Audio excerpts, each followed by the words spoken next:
Okay. I think this is actually probably the most common misconception out there right now about what's going on in Gaza.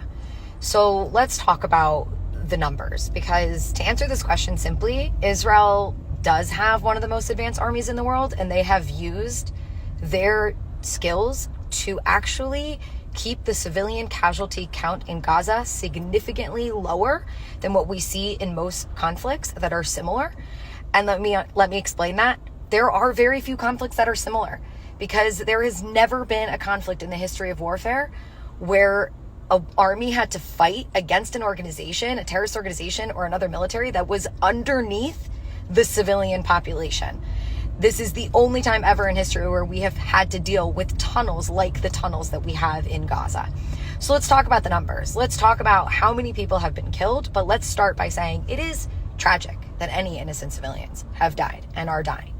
Okay, so for those who might not have been following, the UN just revised their numbers that have come out of Gaza.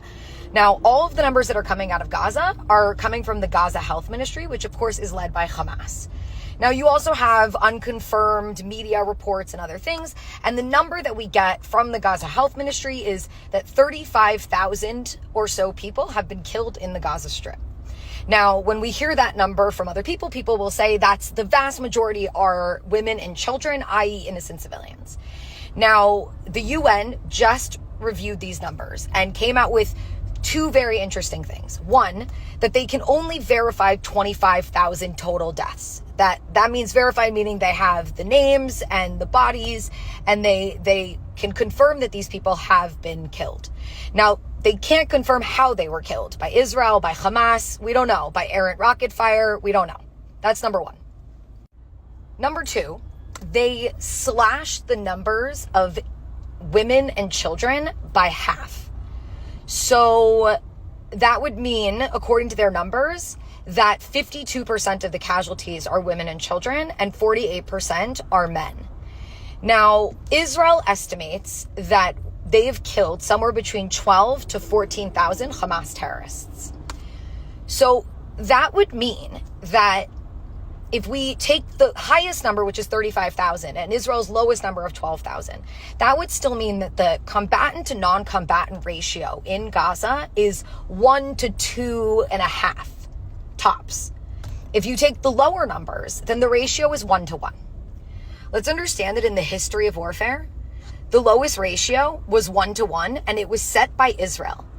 But when the Americans, for example, were fighting in Mosul, their ratio was 1 to 2.5. That would mean that Israel has been more successful than any other army fighting similar type of warfare in minimizing civilian casualties. That's what those numbers mean. And the simple fact that there are people out there who could go as far as accusing Israel of genocide, given those numbers, is actually asinine. I feel like I'm living in a twilight zone.